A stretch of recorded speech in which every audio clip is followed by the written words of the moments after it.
샬롬 샬롬 샬롬 샬롬.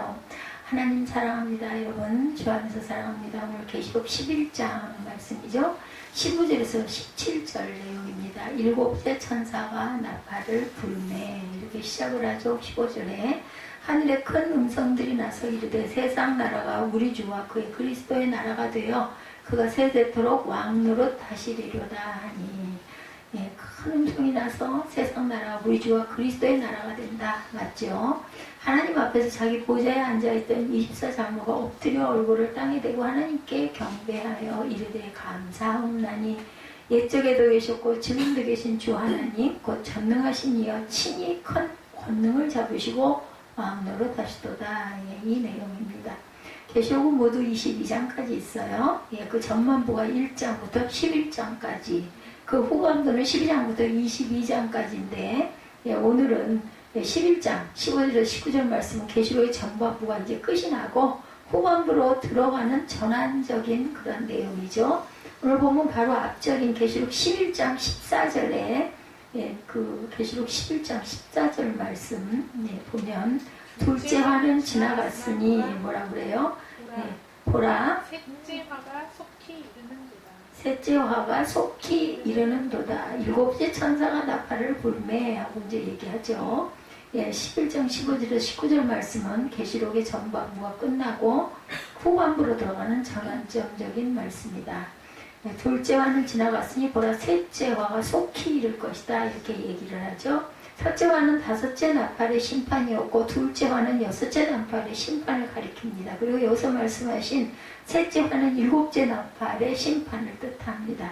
첫째 나팔부터 여섯째 나팔까지는 나팔이 불릴 때마다 즉시 하나님의 심판으로 각종 재앙이 땅에 거하는 불신자들에게 내려졌어요.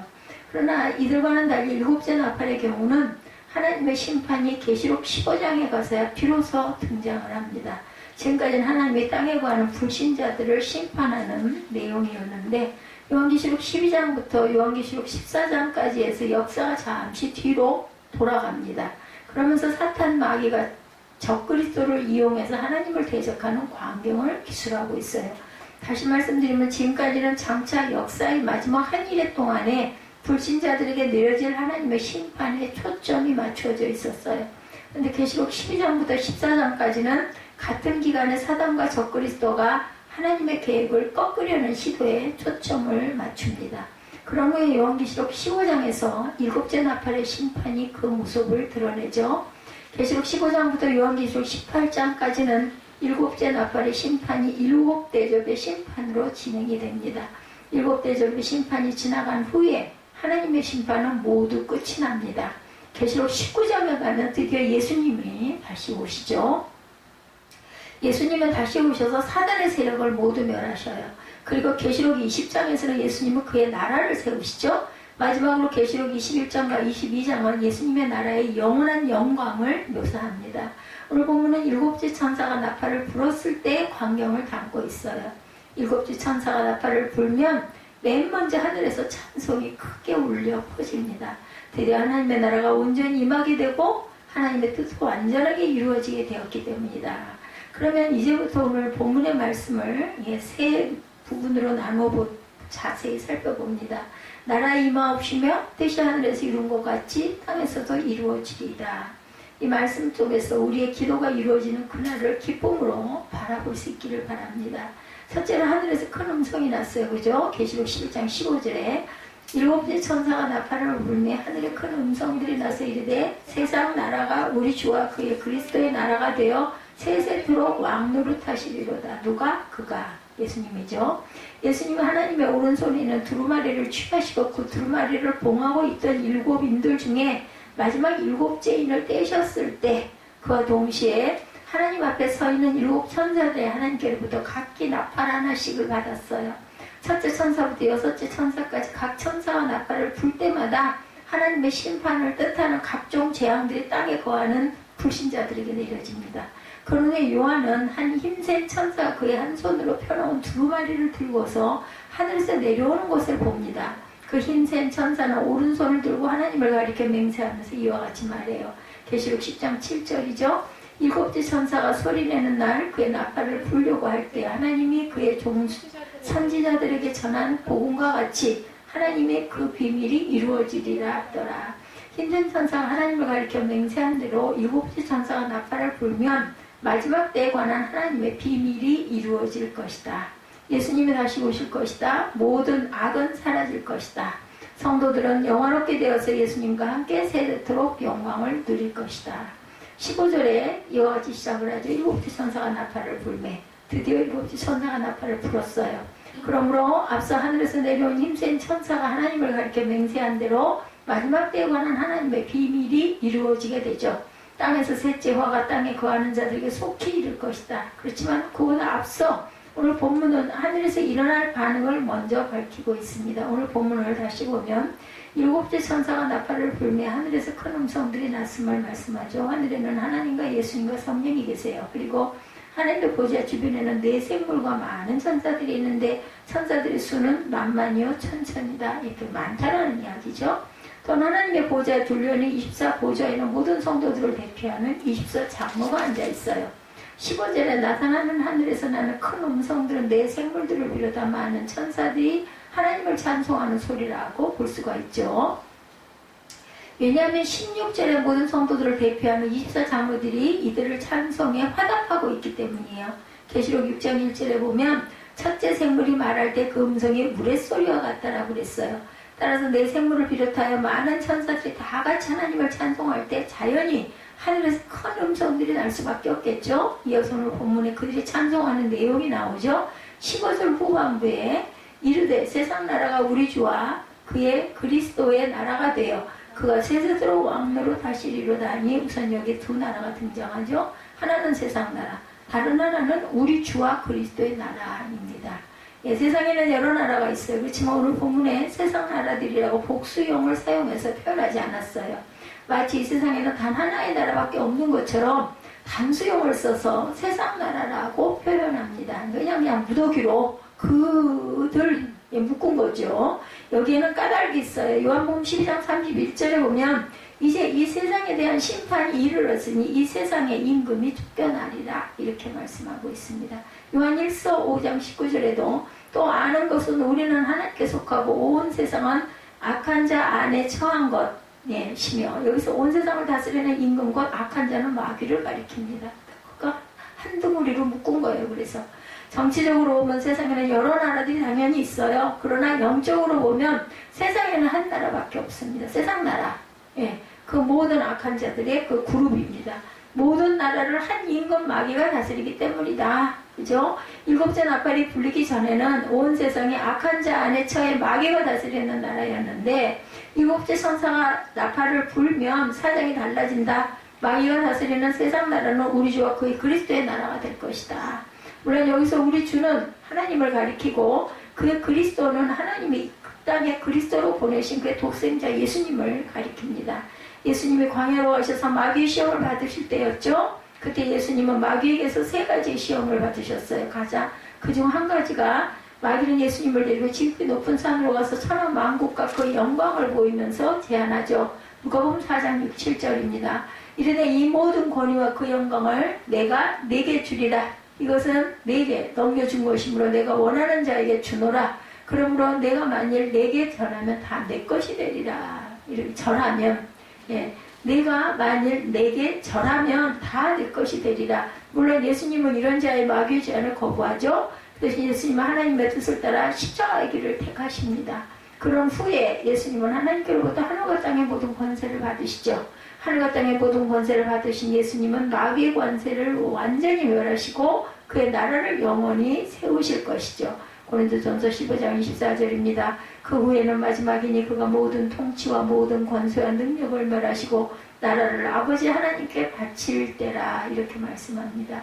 마지막 때 예수님은 마귀의 세력을 모두 멸하고 그의 나라를 세우실 것이다. 그리고 그 나라를 하나님께 바칠 것이다.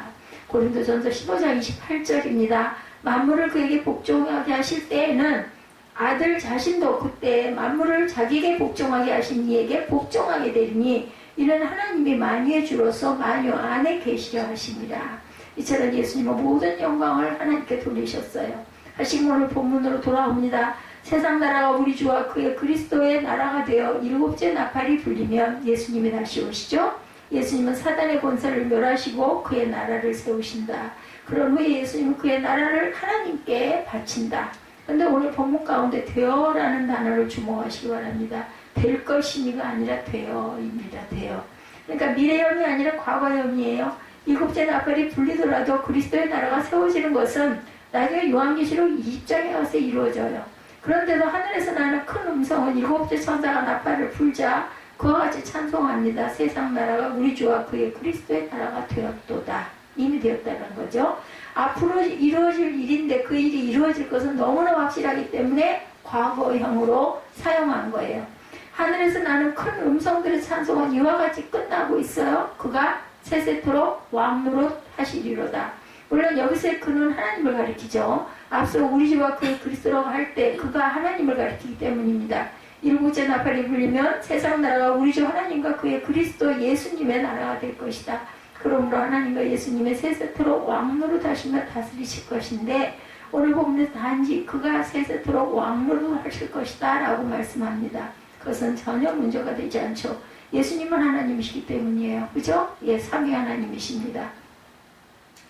그뿐만 아니라 그의 그리스도 예수님도 역시 포함이 된다는 거. 계시록 20장 5절에 다시 밤에 없겠고 등불과 햇빛이 쓸데없으니 이는 주 하나님이 그들에게 바치심이라 그들이 세세토록 왕노릇 하시리로다. 이와 같이 장차 우리도 우리 주와 그의 그리스도 나라에서 세세토록 왕노릇 할 것입니다. 우리는 우리 주와 그의 그리스도의 나라에서 세세토록 왕노릇 할 것이다. 그러므로 현실이 어렵다고 낙심할 필요가 없다. 예수님 우리를 위하여 십자가의 고난까지 참으셨어요. 우리도 소망으로 모든 역경을 이길 수 있기를 주님의 이름으로 축복합니다. 둘째 24장모가 엎드려 하나님께 경배하죠. 계시록 11장 16절입니다. 15절에 말씀하는 그 내용 다시 봅니다. 후반부 이제 세상 나라가 우리 주와 그리스도의 나라가 되어 그가 세세토록 왕노릇은 뭐예요? 세상 나라가 이제 그리스도의 나라가 된다. 첫 번째 부분이 이거였었죠. 그리고 이제 두 번째는 24장로가 엎드려 하나님께 경배해요. 모두 다 우리 주님의 나라가 되고 나니 66절이죠. 하나님 앞에서 자기 보좌에 앉아있던 24장로가 엎드려 얼굴을 땅에 대고 하나님께 경배하며 두 증인이 그들의 증언을 마칠 때 무적행으로부터 올라오는 짐승 곧 적그리스도는 그들과 더불어 전쟁을 일으키고 다 싸우죠. 그래도 싸웁니다. 끝까지. 적그리스도는 마귀의 권세를 받아 두 증인을 이기고 그들을 죽일 것이다. 그런 후 적그리스도는 그들의 시체를 큰 성 길에 둘 것이다. 그때 백성들과 족속들과 방언들과 나라들 중에 적그리스도를 추종하는 사람들이 그들의 시체를 사흘 반 동안 보며 무덤에 장사하지 못하게 할 것이다.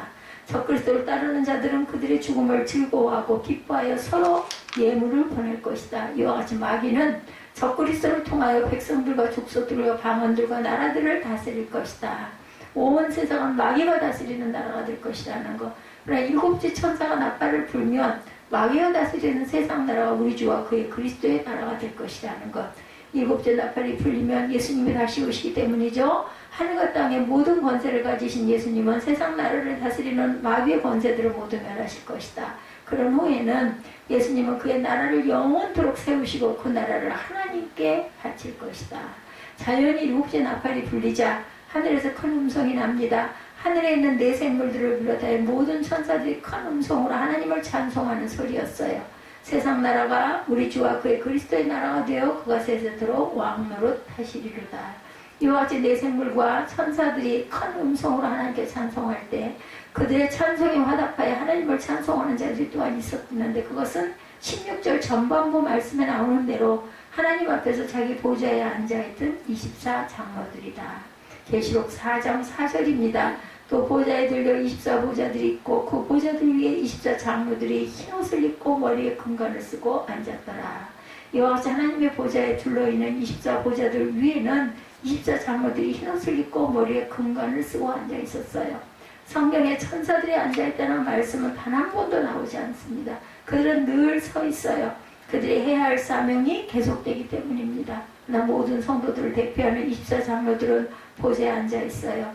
성도들은 이 땅에서 해야 할 사명을 끝냈기 때문이죠. 예, 모두 이어서 16절 후반부에 엎드려 얼굴을 땅에 대고 하나님께 경배하여 24장로들은 자신들이 앉아있던 보좌에서 내려왔어요. 그런 후에 바닥에 엎드립니다. 그러면서 그들 얼굴을 바닥에 대고 하나님께 경배하죠. 우리말 성경은 24장로들이 엎드려 얼굴을 땅에 대었다라고 번역합니다. 그러나 헬라어 원어 성경에는 땅에라는 단어가 있어요. 24장로들이 얼굴을 댄 것은 땅이 아니었어요. 그들은 엎드려 그들의 얼굴을 바닥에 대었다. 예, 바닥에 되었어요. 계시록 4장 6절 전반부 말씀에 보면 보좌 앞에 수정과 같은 유리바다가 있고 하나님의 보좌 앞에는 수정과 같은 유리가 바다처럼 넓고도 깊게 펼쳐져 있었다. 그러니까 24장로들이 그들의 얼굴을 댄 것은 바다처럼 펼쳐져 있는 수정과 같은 유리바닥이었다. 오늘 본문 이외에도 계시록에는 24장로들이 엎드려 하나님께 경배하는 광경이 3번 더 나옵니다. 계시록 4장 10절, 5장 14절, 19장 4절에 나옵니다. 앞으로도 나오겠죠? 이들 중 단 한 번도 그들의 얼굴을 땅에 대었다는 표현은 없습니다. 그들은 수정과 같은 유리로 된 바닥에 엎드렸기 때문이다. 어쨌든 7째 천사의 나팔 소리에 하늘에서 나는 큰 음성이 하나님을 찬송하자 24장로들이 보좌에서 내려옵니다. 엎드려 얼굴을 바닥에 대고 하나님께 경배했다. 그리고는 다음 절에 있는 말씀처럼 그들도 역시 하나님을 찬송합니다. 예, 구원을 받은 성도들에게 나타나는 특징이 뭐예요?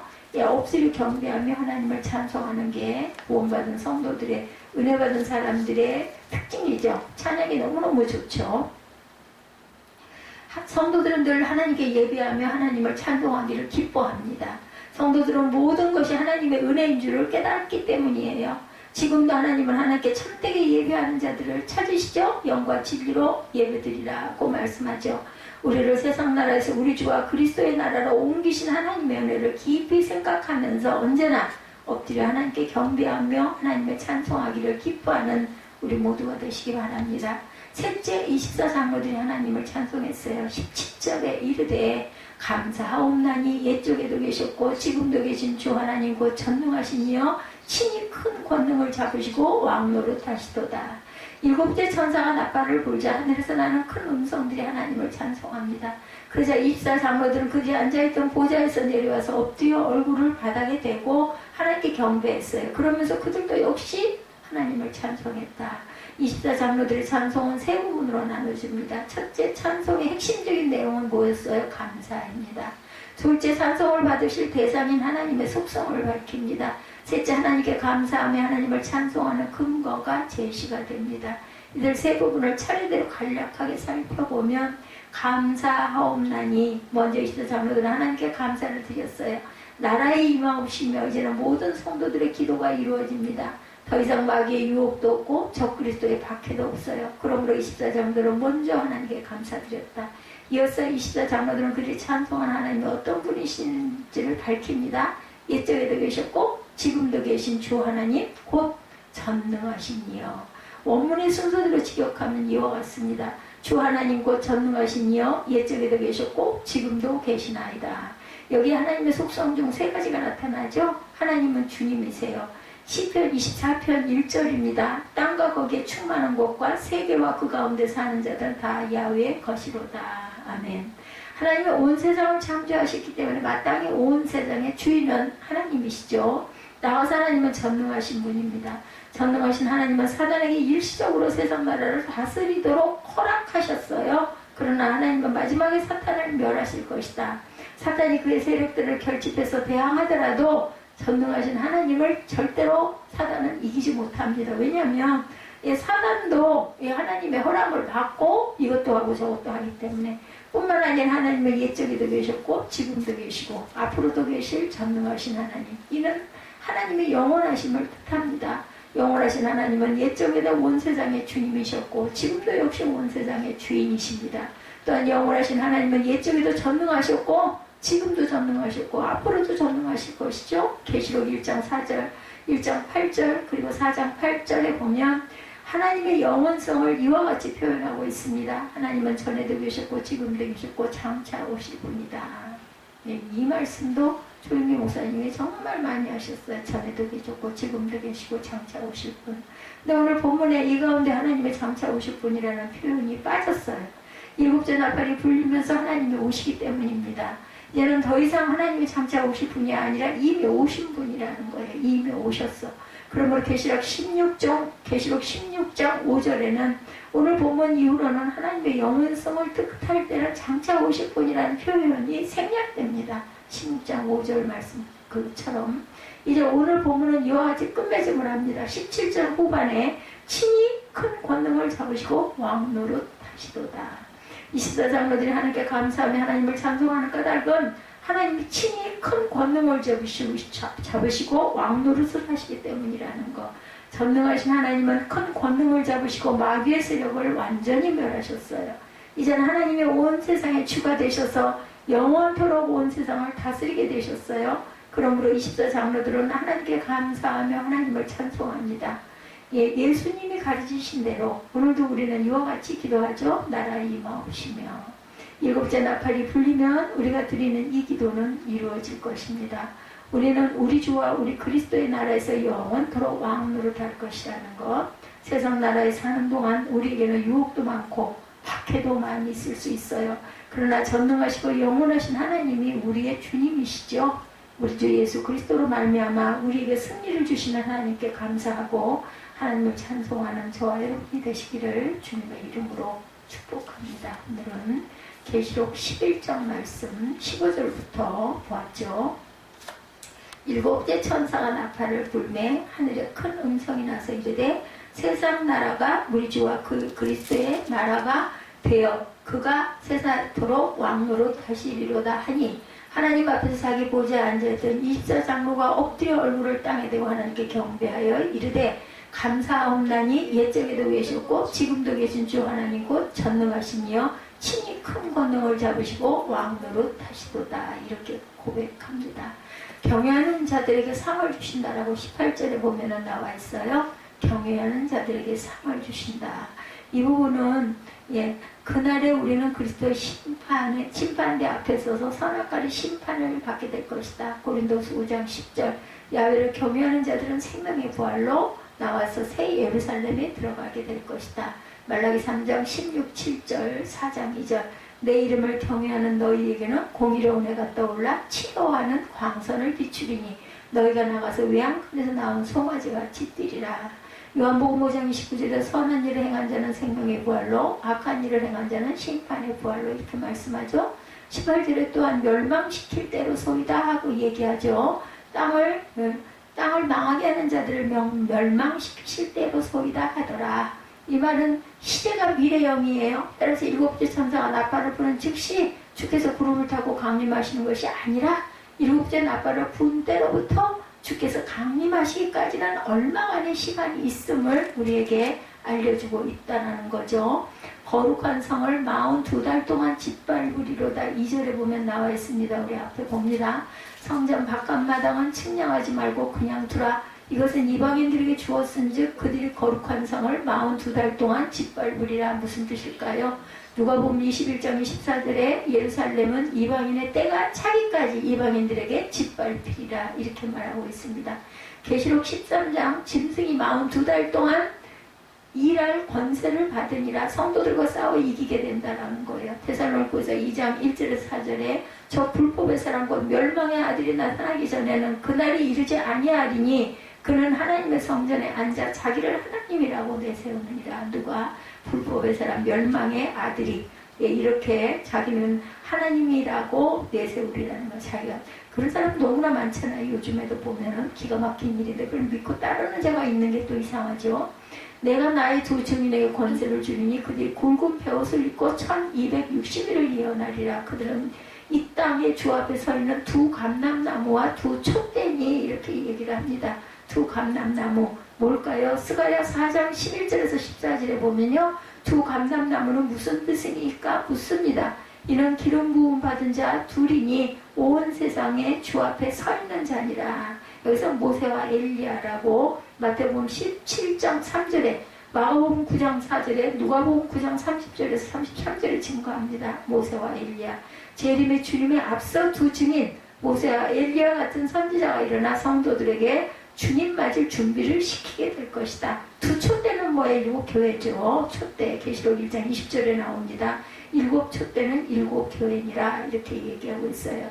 증언하죠. 7절에 보면은 그들이 증언을 마칠 때 무적행으로부터 올라오는 짐승이 그들과 더불어 전쟁을 일으켜 그들을 이기고 그들을 죽일 터인즉 이렇게 얘기하고 있죠.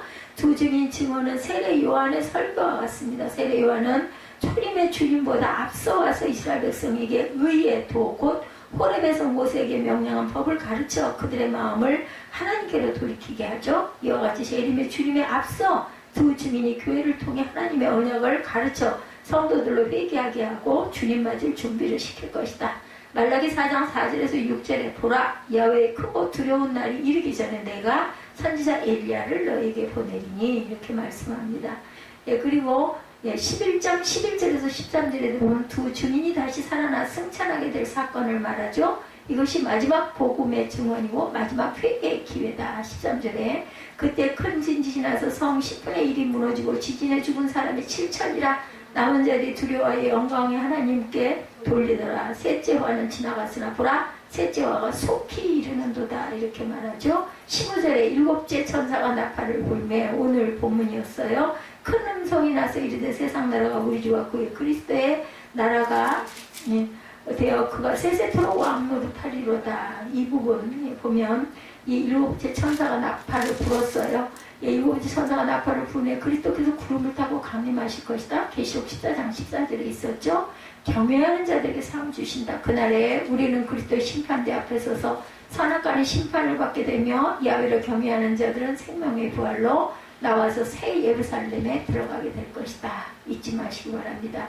말라기 3장 16, 7절, 4장 2절 내 이름을 경외하는 너희에게는 공의로운 해가 떠올라서 치료하는 광선을 비추리니 너희가 나가서 외양간에서 나온 송아지같이 뛰리라. 요한복음 5장 29절에 선한 일을 행한 자는 생명의 부활로 악한 일을 행한 자는 심판의 부활로. 그래서 아무리 어려운 일이 오고 세상이 정말 새카만 깜깜한 밤 같다 할지라도 하나님께서는 말씀을 1.1획도 변함이 없으시기 때문에 우리는 땅에서 살든 하늘에 가든 하나님께서 생명의 부활로 우리를 바꿔주실 걸 우리가 믿고 갑니다. 그래서 멸망시키실 때로소이다. 18절에 이 말씀 이방인들이 분노하며 주의 진노가 내려 죽은 자를 심판하시며 종 선지자들과 성도들과 작은 자든 큰 자든지 주의 이름을 경외하는 자들에게 상 주시고 또 땅을 망하게 하는 자들을 멸망시키실 때로소이다 하더라. 이 하늘에 있는 하나님의 성전이 열리니 성전에는 하나님의 언약궤가 보이며 번개와 음성들과 우려와 지진과 큰 우박이 있더라. 일곱째 나팔을 분 때로부터 주께서 강림하시기까지 얼마간의 시간, 그 얼마간의 시간이라는 게 우리가 볼 때는 아주 까마득하지만 하나님께는 눈 깜짝할 사이죠. 1년이 하루가 첫날 같다라는 이야기처럼. 그렇기 때문에 우리는 세상에서 뭐가 이렇게 길고 하나님은 왜 아무 소리도 안 하시는 거야 이지만 하나님께는 눈 깜빡할 틈도 아니라는 걸 잊지 마시고 항상 소망의 하나님을 붙들고 어렵고 힘들고 고난스럽고 힘겨운 일이 있다 하더라도 이것도 지나가리라 절대로 잊지 마시는 저와 여러분이 되시고 담대하게 살아가시기를 주님의 이름으로 축복합니다.